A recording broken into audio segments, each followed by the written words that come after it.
In this video, I'd like to show you some of the unique aspects of the stack, demonstrate how I use it, and give you some tips for keeping your stack in the best condition possible.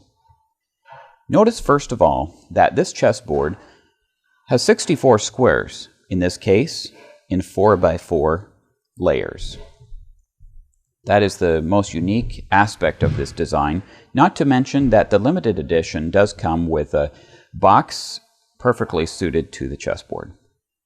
When the chessboard is correctly stacked, you'll notice the alternating colors of maple and walnut woods in the corner here.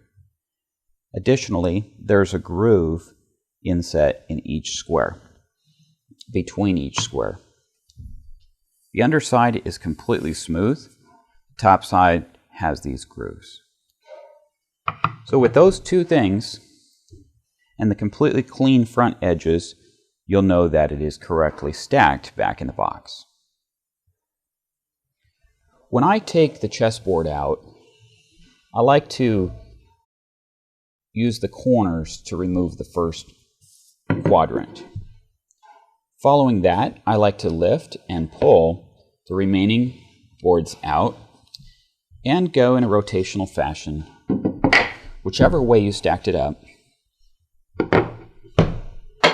to assemble the remaining squares.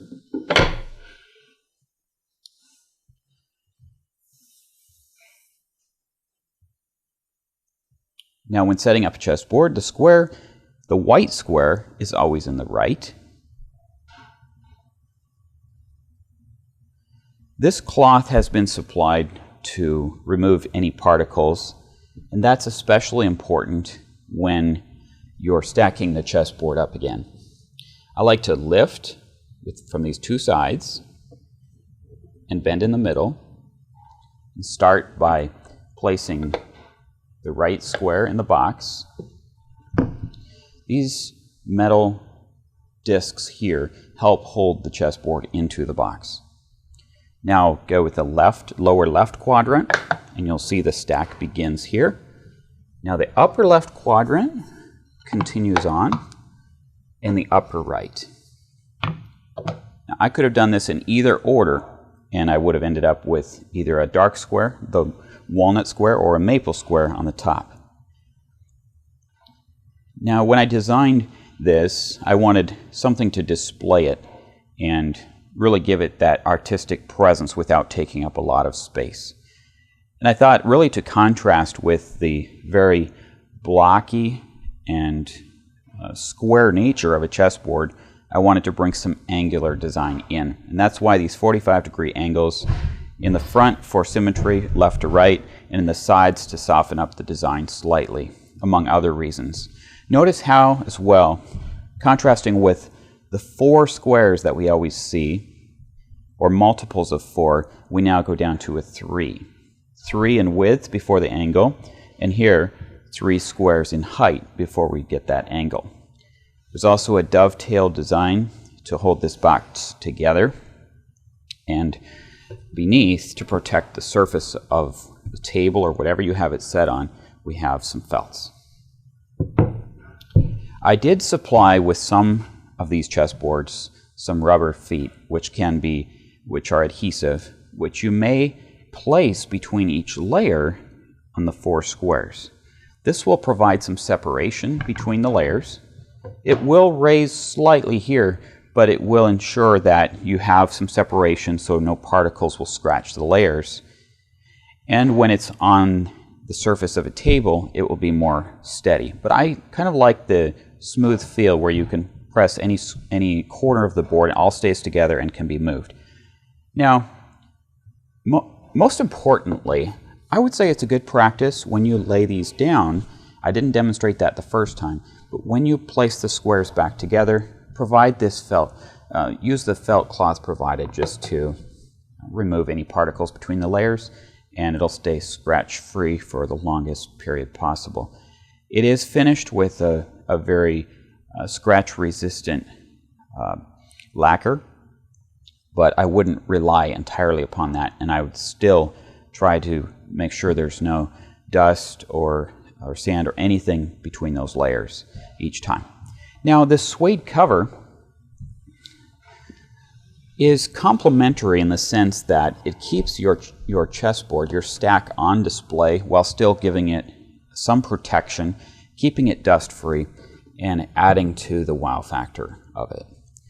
The way I recommend you use this is to, first of all, just lay that suede out.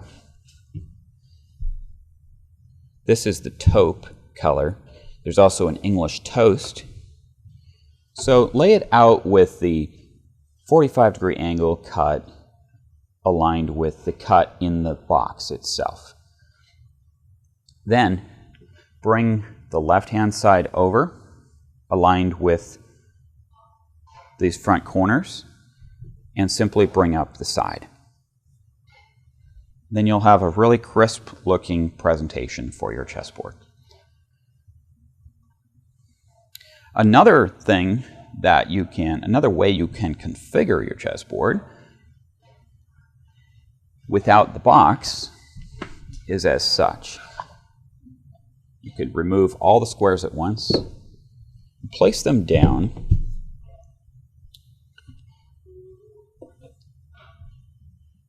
right here.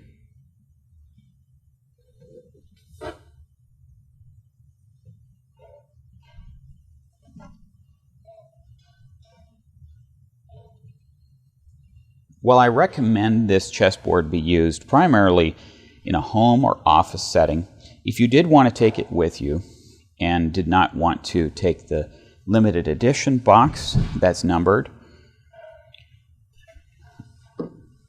this suede is of a width that will match the board perfectly, and you could then carry it as such.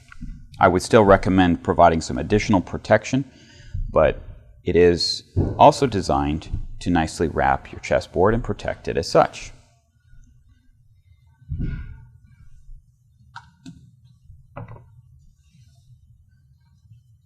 This time I'm going to place the squares inside in reverse order.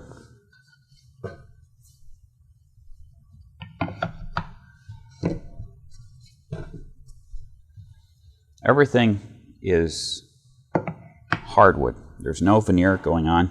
It's solid, started with solid planks of wood and going through quite a few different aspects of wood finishing before it's finally completed, as you see here. So a lot of time has gone into the design, and it's really been quite a fun process to develop this design over a few years on the side and be able to present this to you for your enjoyment.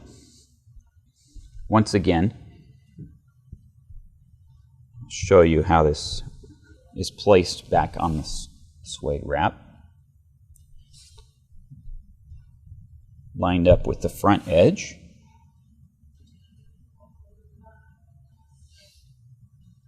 And this, of course, is for those that appreciate something that is put together with